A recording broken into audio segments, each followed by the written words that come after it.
So, hello everybody, we're back for another episode of Out of Band. I'm Anne Leslie. My name is Jennifer Winnekers. And my name is Faith.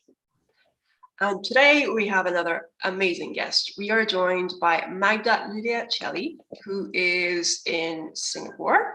Polyglot, PhD, all around just amazing woman in cyber. And the topic that we're going to be talking about today is cyber risk management. Now, I'm going to come clean when, I kind of come from a risk management background. When we, Faith suggested this topic, it's super important. I'm not denying it's not, it really is, but I kind of went, oh. But then we had to think about it and realize that Magda comes at this topic from a really, really interesting angle. Now, okay, I hope I'm not offending risk managers all around the world. This is a really important topic, no matter how you do it. But Magda does something and has a particular blend of skills. We're going to be talking about them. It's sort of offensive cyber skills. And it's how and why this brings a totally new dimension to cyber risk management. So Magda, welcome. We're totally pumped to have you with us today. Could you tell us just a little bit about yourself? Leslie, thank you so much. Really appreciate the invitation, and I'm really super happy to be here with all the wonderful women in cyber. It's absolutely fascinating. And I think, from our first meeting, we have the opportunity now as well to exchange virtually again between Singapore and France and now other countries as well in Europe. What an amazing, again, opportunity. Now, if I start with actually a very quick introduction about myself. So Magda Chelly, like you mentioned, I'm based in Singapore. I am, however, originally from Poland, and I have as well Tunisian blood. So I'm mixed and half Polish, half Tunisian. And I have lived in 5 different countries, including France, where I got my PhD in telecommunication engineering. It wasn't directly in cyber. But for the funny story, when I was actually performing my research, trying to find the new indoor positioning system that will actually address GPS indoors and fix all the problems of the world, right? I got bored and I tried to find different things to do. And those different things included as well looking at security and looking at areas that would be more fascinating from the perspective they were changing very much and very quickly. So from that perspective, of course, I discovered and I started really being passionate about cyber. But even before in my studies as a telecommunication engineer, I had information security, of course, within my studying. I had as well coding, so I was like building some applications, etc. Of course, all that was history at some point within my career, and then I needed to look at it back and just get that hands-on again. But why this story comes, or why I start introducing myself from that perspective, is that my background comes from not directly the traditional cybersecurity. I have not decided when I was 18 years old, oh, that's what I'm going to do. I'm going to either be a hacker or cybersecurity professional or help companies protect themselves. That wasn't even a discussion. When I was 18, there was a choice between either business or either technology engineering. That's it. I had 2 choices.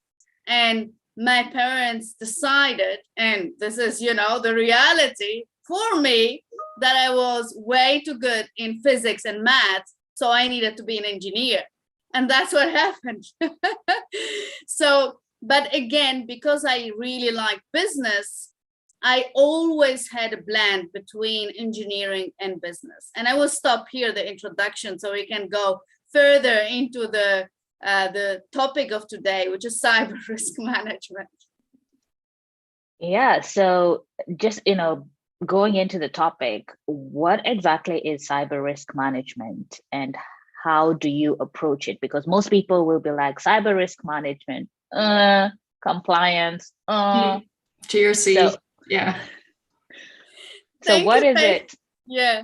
Thank you, Faith, for raising the question. I think it's a very, very important question. While we see cyber risk management very often perceived as, a compliance task or something that someone needs to do to ensure that it's done there on Excel, reviewed perhaps once a year if they don't forget about it, let's be realistic, or maybe they get a software that will update actually that list of risks every quarter or every year. Now, the fundamental problem with cyber risk management is already the definition of risk. And when we look at it from our cybersecurity industry, that's where it gets even more fundamentally challenging. Now, why do I mention that? Because when we discuss about risk management, forgetting about the cyber aspect, we realize that there is a much bigger history. There are methods and management process that has been built for a much longer time comparing to cyber risk management. And that also leads to the fact that it's more mature and aligned with the enterprise risk management as a whole, looking at the business. Now, if we go into the cyber risk management, that's where the fundamental definition of cyber risk depends on who you're talking to. If you are discussing with a CISO, a Chief Information Security Officer, they might actually answer and mention a cyber risk that is relevant to the business. If you're talking with an information security manager or someone perhaps further technical, you might hear areas like or definitions that are more aligned with the cyber threat rather than the cyber risk. Now, if you go even further, you might consider completely different risks management when it comes to vulnerability management, and then the findings will be considered as risks that they will be addressed and described and then shared with the business. Now, of course, that means that we don't have a complete homogeneous description and definition that is used by our community or by the industry. And therefore, when we mention cyber risk, might mean anything to anyone. Yeah, and I think it boils down to technical risk and business risk, right? Just being able to articulate the risk to two different people. Absolutely. And there is a very important aspect of technical risk. You need to be able as well to have a certain visibility and, of course, the rating and the severity of the risk. But at the end, if you are managing cyber risk for a business, the technical risk will not help you to have that discussion with the business. Because if you mention anything about technical concepts, they will not exactly understand. Goodbye. Yeah, exactly, immediately. Like apparently it's 7 seconds where people actually keep the focus. After 7 seconds, they just like either switch away or they will listen to you. So you don't have a long time. I mean, you just mentioned something very interesting because having been in this industry for a while, it kind of interests me and also sometimes frustrates me that some people still confuse the term threat with actual risk. Could you maybe elaborate a bit more on that from your standpoint? Absolutely, Jennifer. I think this is something that happens again, unfortunately, and I really would like to still re-emphasize that very often and way too often. When we hear, for example, on webinars or discussions between security professionals and business, we might hear, yeah, you are at risk of a ransomware. The ransomware is a type of malware. It's a cyber threat. The ransomware by itself will not mean or will not actually lead to a risk unless it is actually a cyber threat that is exploited by using a vulnerability leading to successful cyber attack. The successful cyber attack might consequently lead to a cyber risk or a materialization of a cyber risk. And again, by bringing those concepts of, malware, phishing, ransomware, and presenting them as risks, we are confusing the business and we are making it very difficult for them to understand what actually can happen to them as a business, what are the consequences on their operations, activities, and why especially they need to care. Yeah, I totally agree. And coming from a technical background, I must say that from our side, it tends to be very difficult to articulate what the hell is the problem, because we'll say, oh yeah, there's ransomware, we expect people to start jumping, but we don't see them jumping, and we're like, why are they not jumping? It's ransomware. I love it. So I try to even tell the people near me, like, okay, so it's ransomware. So what? What is the bigger picture? How does it impact us? Why should we be jumping?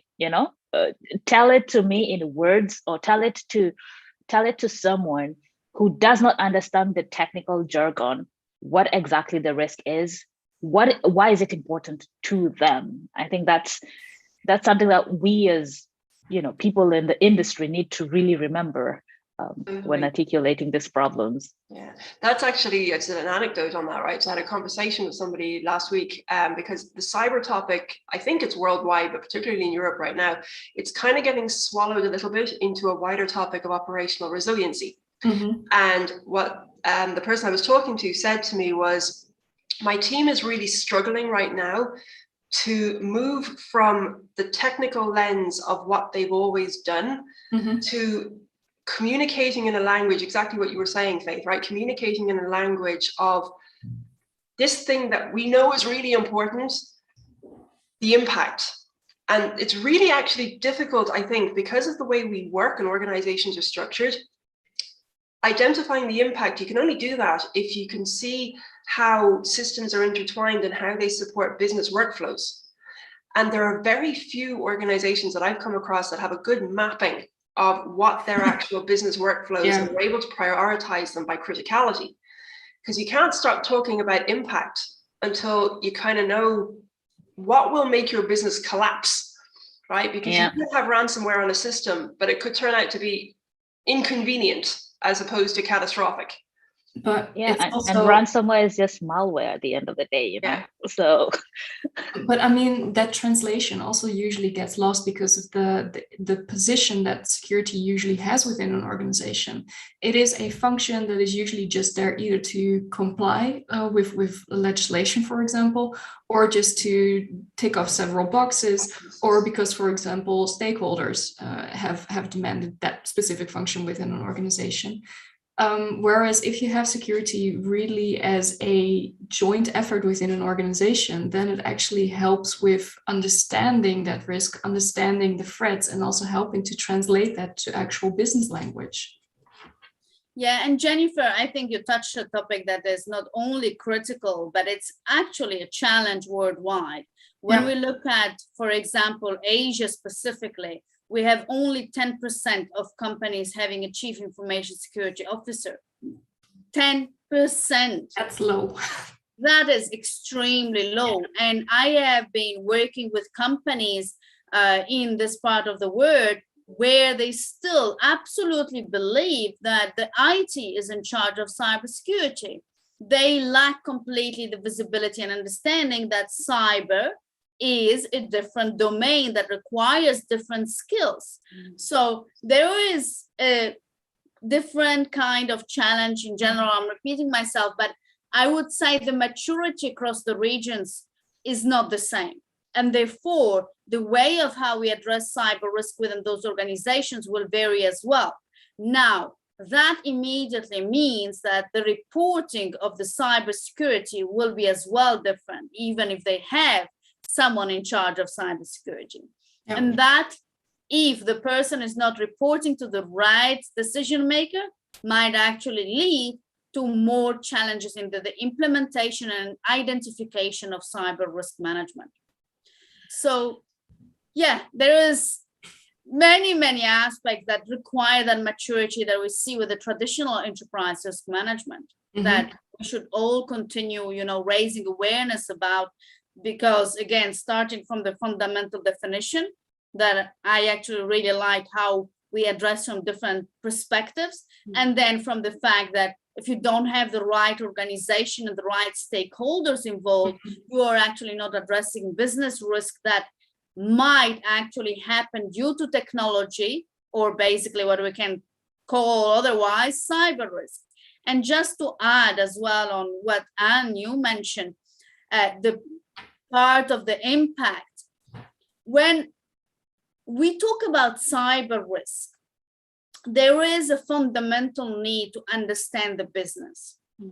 And one aspect that I really like to discuss with people in charge of cyber risk, I will advise them and recommend them to read the financial reporting of the companies for whom they're working for. Why? Because you will see then what's the priority for the business. What is the main product that is generating the most of the revenue? Eventually, for certain financial as well reports, there will be a very clear list of business risks, and that allows you as well to understand further where the business is focused today and how you can have a discussion with the business stakeholders that is aligned with the business. At the end, the business is there to generate money. We cannot tell them, oh, you are producing yogurt? Oh, no, forget about that. Just do cybersecurity. No, it needs to be like co-aligned with the actual end goal of the business, in fact. Yeah. And I think another problem is that the fact that security is not an income generating business, right? It's more of a support function. It costs money. Yeah. Well, Faith, I think, I don't look at it from that perspective, honestly. When I talk about cyber risk, for me, I look at it from an ROI, but from the losses that a business can incur, basically. When a cyber risk materializes, let's take a practical example. A company becomes the victim of a massive cyber attack involving a ransomware. The business risk is a complete interruption of their activities, operations across several sites. What does it really mean for the business? Loss of revenue, loss of profit, additional costs, financial losses associated with the recovery of their operations, eventually over time, employee salaries, etc., etc., etc. So perhaps you don't see it from the perspective of bringing customers, but you need to look at it from the perspective that if you don't implement it, you might have losses that will impact your cash flow, your liquidity, and incur as well very, very big financial losses that if you're not prepared to tackle will actually lead to very big challenges for the business. Yeah, I agree. Very clear. So on that, right, as a segue into the offensive capabilities that I know Jennifer and all three of us actually are really curious to hear more about. There's this, the kind of the camp of the organizations that manage security as a compliance exercise, and at the risk of telling people listening, to suck eggs, you're not secure because you're compliant. And one of the things that I've noticed about risk management, irrespective whether it's cyber risk or risk management, enterprise risk management, is that you can do a lot of busy work, right? You can be constantly busy doing stuff. Whether or not that stuff you're doing is actually effective or useful in any way is open to debate. Now, it's one of the frequent gripes about security is we see no value. Now, it's a bit frustrating as a practitioner because a lot of what we do is avoiding something bad happening. So we're kind of being asked to demonstrate value on something that we've prevented happening. So the thing that didn't happen, it's invisible. But what I think we are striving to do as an industry is do things that are more useful. And that requires making choices. And one of the fundamental things that a lot of companies really struggle with is how do I make the choice? How do I know what to focus on? And that kind of comes back to, well, knowing what I have in my organization that other people might want, knowing where the money is in terms of what keeps my business churning, knowing where I'm vulnerable. And that comes back to what you were saying about threat is not equal to risk. But we'd love to hear more about what it is in terms of the skill set you have, because you do have you've done your OSCP. So could you tell just our listeners who may not be familiar with that, what it is and what it allows you to do differently in a risk management context compared to somebody who might have a much more pure GRC orientation? Yeah. So thank you, Anne, for this question. I think definitely is something that brought a lot of different perspective. Again, it's about perspective and using the right knowledge with the right stakeholders. So I'll come back onto, understanding the business aspect and how do I do it at least, and what is the feedback that I got. Just to clarify, I have booked my OSCP for, I think, 100 times. I'm the best client, but I never managed to have the time to sit for it. So maybe at the time of the webinar being live, maybe I will be already having the time because I have some free time now scheduled.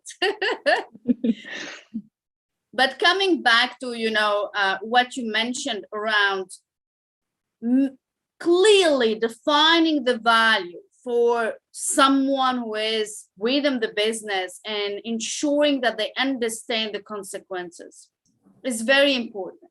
And it's very important by not telling them, hey, you're going to be hacked tomorrow. Your whole business is going to be down.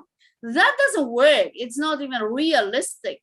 So again, if you go and read the first step, read very clearly the financial statement, understand where are the business priorities, and then focusing on the business priorities and the areas that are generating the most of the revenue, you then take the next step by clearly identifying how those main generating revenue might be impacted by a cyber event. Now, of course, that seems pretty clear, right? But understanding that as well and translating it from a possible cyber attack to a discussion with the business stakeholder is still a challenge.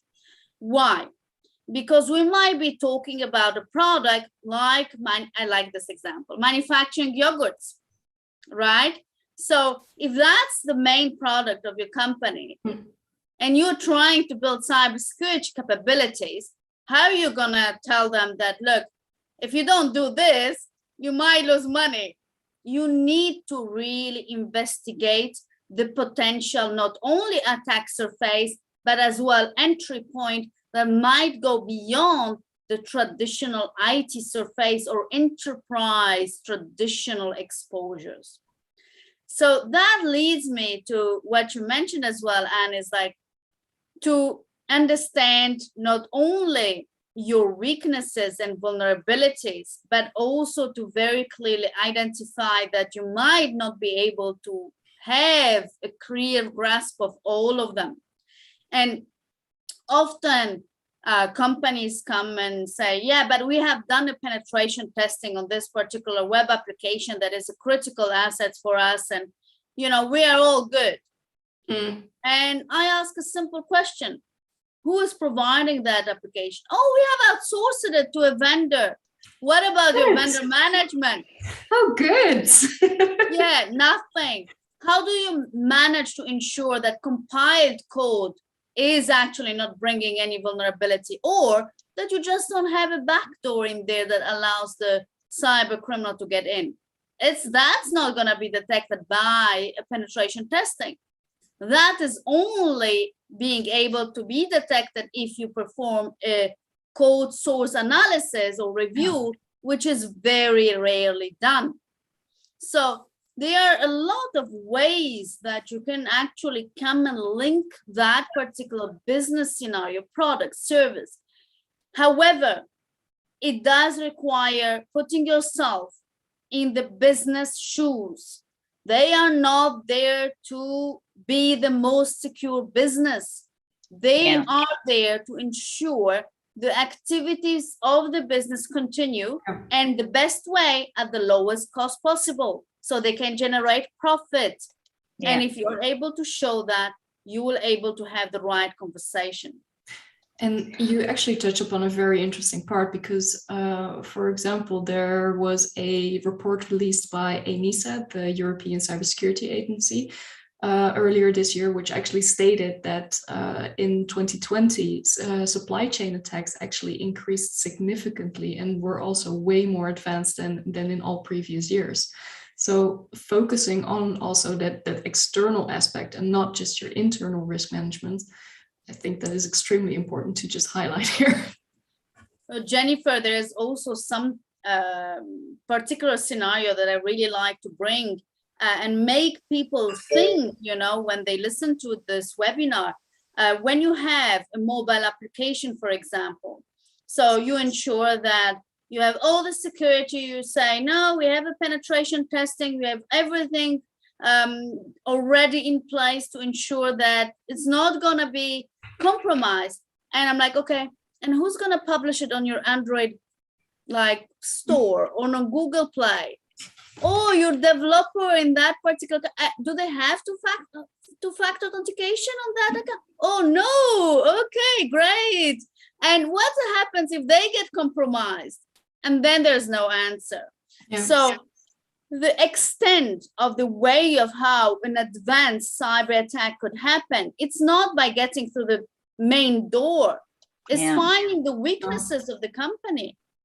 And also the organizations that they cooperate together with or have outsourced several activities of themselves. Yeah, absolutely.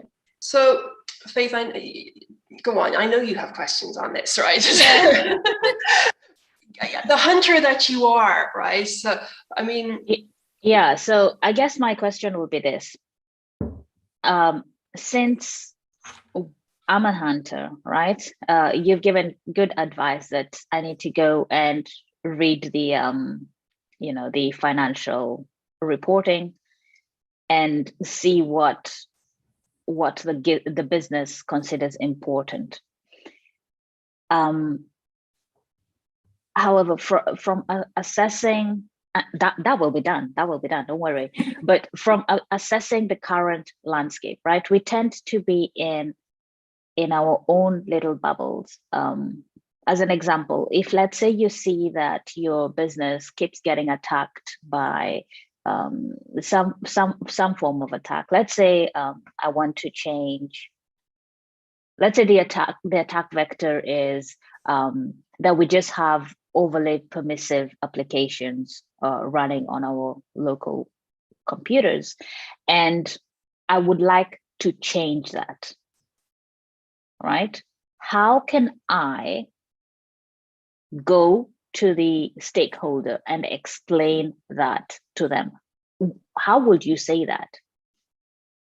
I think, Faith, this is not only a very important question, but I do think that is a $1 million worth question. You know, if we have the perfect answer and you just do it and deploy it, all the CISOs and the cybersecurity professionals will be so happy.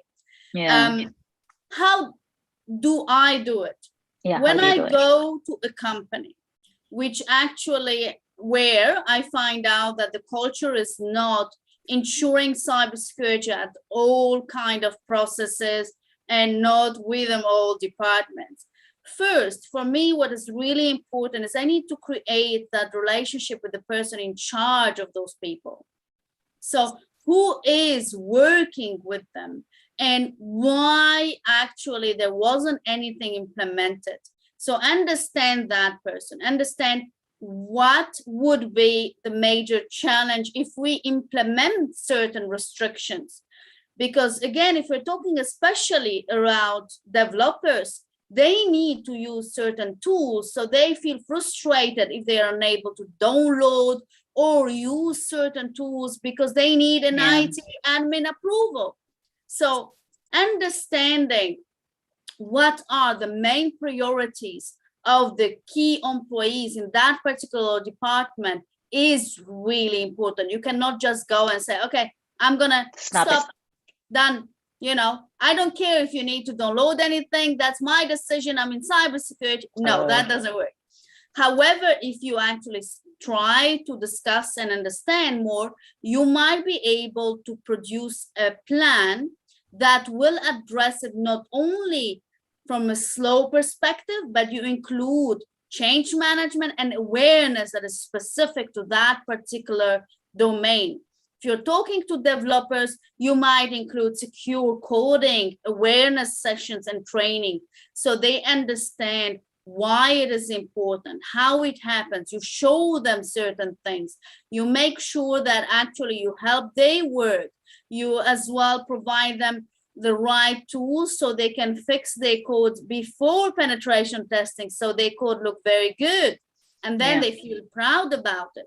So again, it's all about putting yourself in the shoes of the person who's going to have more restrictions and ensure that they find the balance between continuing to doing their activities properly and efficiently while you are increasing the security and the resilience of that particular department or the business overall. I totally agree. It's, you know, we need to change our mentality from wanting to just, oh, sorry, everything's falling. We need to change our mentality from wanting to just, you know, block, but more of, hey, how can we help you achieve whatever you're doing, but still be secure in our environment? Yeah. I think that culture of we, though, like, is super important, and it's missing in a lot of places.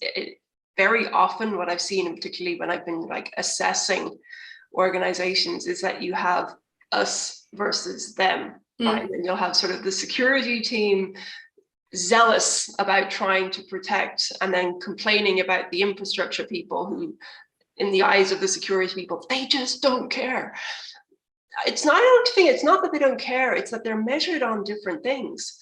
And trying to achieve an overall better security posture for the enterprise doesn't really seem, it's kind of like it's implicit, but it's not shared, measured and shared across teams. So you end up having security teams who are like trying to protect and defend, and then you've got infrastructure teams who could be measured on something like uptime. So you end up having these conflicting objectives, and ultimately the enterprise suffers because things are known and left unpatched, for example. That kind of comes down to leadership though, right? Which is, you kind of have to have that message coming from the top that we are all trying to achieve something together. And yeah, I guess it's going to be negotiation and balancing things along the way. But Anne, I would like to add here as well, because there is very, I would say there is an important number of situations that I have seen where there is a leadership in cybersecurity and there is a very, very low communication or no communication at all. Now, if you are, as a human being, working with other colleagues in other departments and you actually care about them, they will care about you. So I'm going a little bit further into the human aspect of it, but you are not a policeman or woman, right?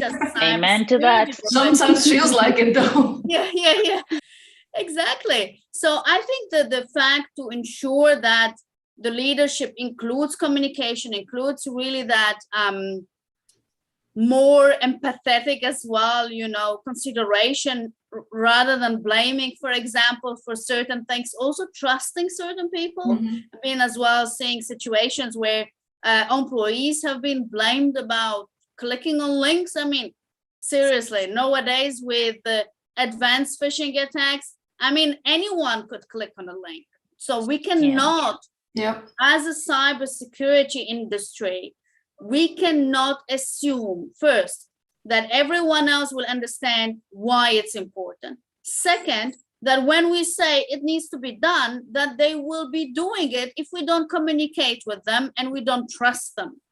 It's all about the relationship. So build it first, and then slowly you get the support of the whole company.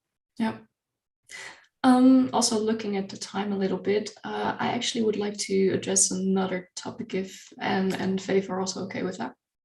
Cool. So in the last few years, we've heard actually more and more about a new way of risk management measurement, namely from qualitative risk management to more quantitative risk management. And there are a couple of governance bodies who are developing their own methods for it.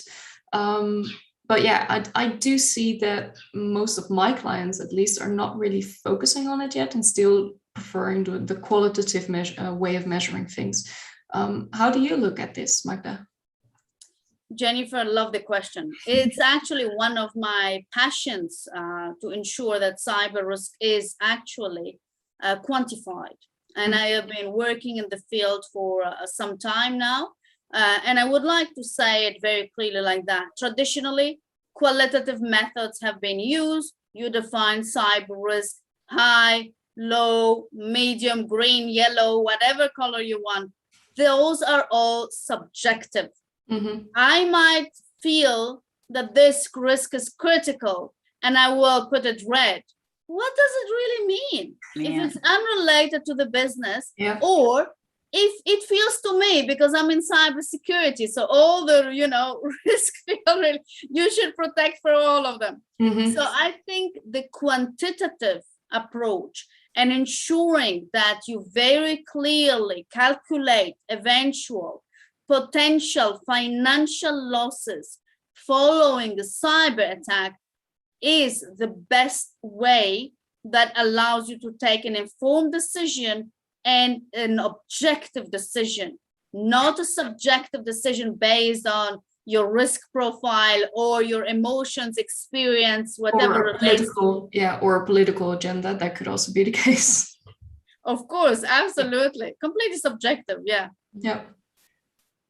Cool. So I think, that this aspect, and just to as well close perhaps on the topic, like you mentioned, there are some governing body that started working on it, but it's not mature yet. And there is a lot of interest growing in the space. But I would absolutely encourage anyone who's listening to this webinar to take a look at the research, go and really investigate, because it's an absolutely amazing way of identifying cyber risks in a different way and putting some financial numbers to it, which makes the whole difference.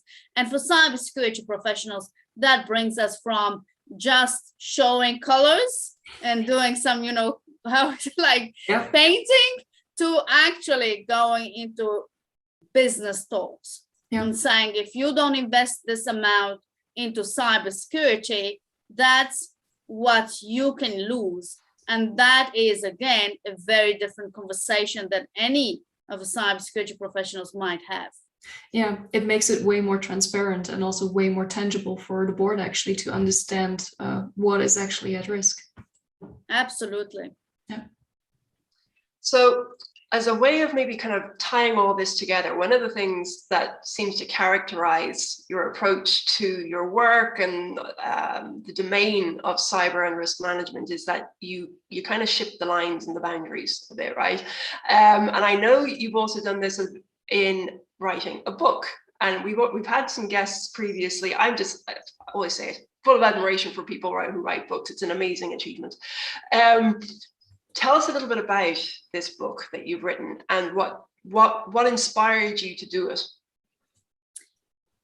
What inspired me is the current situation around cyber in general. Obviously, we are looking at many cyber awareness initiatives, and we are still struggling with fundamental understanding of what is cyber risk. We talked about it today. Mm-hmm. So I have decided to write a book that is a story.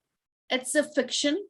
It's a romance, but it actually addressed cybersecurity concept in a real way, and not from the perspective that someone types on a few keyboards and they hack the FBI. I'm really curious how risk management and romance tie together. Well, the main character is a woman hacker And she is going through a journey. And while, you read the book and you go through it, she as well shares certain things that people might not know. So the readers are supposed to learn and discover without even knowing that they're learning real cybersecurity. Oh, sounds interesting. Thank you. And the romance, of course. I mean, what sells? Come on. I'm loving it, right? We've got this sort of female protagonist, the woman hacker. Know that you also do sort of community-based work around getting more girls, more women into security. Tell us a bit about that. It's a cause that's dear to us as well. Yeah, absolutely. Women in Cyber or Women on Cyber group that I founded in Singapore is a nonprofit group that is supposed to help any woman, girls to get interested in cybersecurity or evolve in their cybersecurity career to more leadership positions.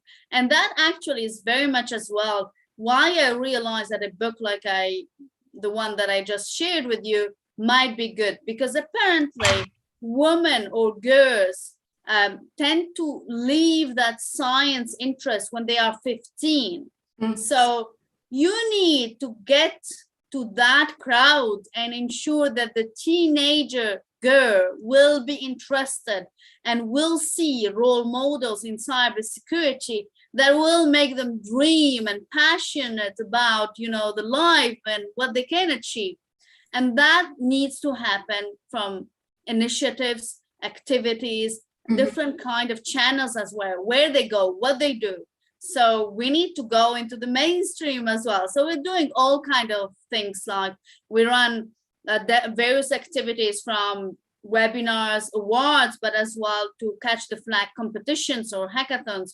And I always try to ensure that at the end of any initiative, there is something that is tangible that they get from scholarship, certification, internship, something that will help them.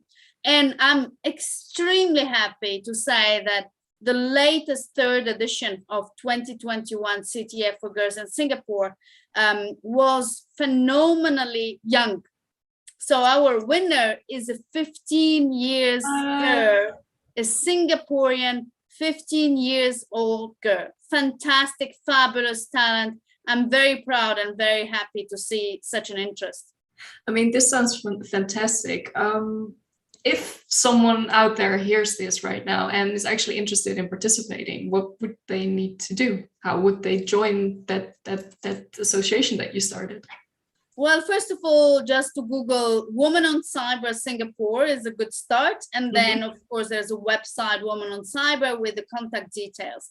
We are currently only operating in Singapore, but probably at the time of this webinar, we'll be already having an association that will be having a broader reach, because again, the objective is really to scale and give those opportunities to girls anywhere in the world. And I say girls because I am having a very good pipeline of activities and trying to put my, targets into bringing a lot of more younger girls into this space.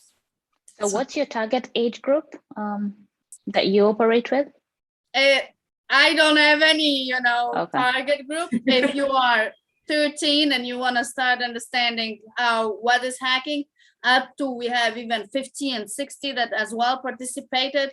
So it is all depending on the individual. We certainly want to make sure that everyone feels included and everyone feels supported. So no limits. We just need motivation and passion. Sounds great. So Magda, I have, I guess my final question would be, what would be the advice to your younger self when trying to join cyber risk management? So, because we are also targeting more newbies who want to join the space of cybersecurity. So what would you advise yourself had it been you X years ago? Well, I have a very specific scenario that led me actually to where I am today. I made the mistake by myself and I went to an organization as a very young CISO and I told them, oh, you need to change everything. Well, that didn't work very well because first of all, I didn't align immediately with the business priorities. Then, of course, the change management, again, you cannot just go and block everything. That doesn't work. Yeah. And that is very clearly the advice I would give to anyone in cybersecurity, and especially for any aspiring CISO or someone who's just starting the journey.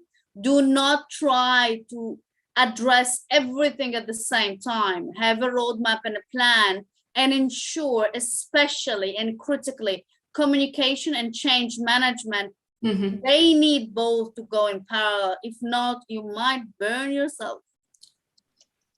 And do you also consider it important for them to at least understand some technical aspects of cyber security in order to articulate some of these things? Well, I would say, Faith, it all depends on the structure of the team. What I do not like hearing as a CISO, for example, if someone comes to me and tells me, oh, the whole factory is going to be hacked. No, I don't believe that for a second. Give me a very clear scenario. Why, how, what, which area, which component might be hacked. And that is actually challenging in general. So if you are alone and you don't have that technical team that might actually bring you that visibility, I would advise to go beyond your comfort zone and try to understand and be more specific. If you have a team, find a way to discuss with them, so you don't just go to the business stakeholders and tell them we have this risk, but I cannot explain it to you because I just tell you the whole company is going to be hacked. Thank you. So I think we're almost out of time. I know we could talk about this for ages, but Magda, thank you so much. It's been a pleasure having you with us. It's not that I ever, doubted that risk management was important. Deep down in my soul, I know it is. But you gave a very pragmatic and,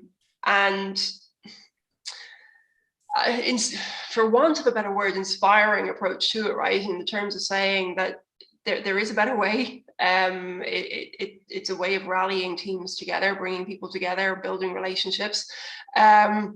So thank you for that. Thank you for sharing your expertise with us. Thank you for sharing that message. Wishing you every success with the book. And we will post the link to Women on Cyber so that people can find you. Any closing messages, Jennifer and Faith, before we wrap up? Just one. What's the name of the book? Actually, the title of the book is Being Brave, and then Vera's Cyber Adventures. Thank you. Love it. Very cool. Thank you so much. You're most welcome. Thank you very much for having me. It's, again, absolutely wonderful to see 3 amazing women in cyber. And who tells there's no woman in cyber? Like, let's show the word, right? Yeah, like this is so many, right? In one. So anyway, thank you to our viewers, everybody. And bye-bye. Bye-bye.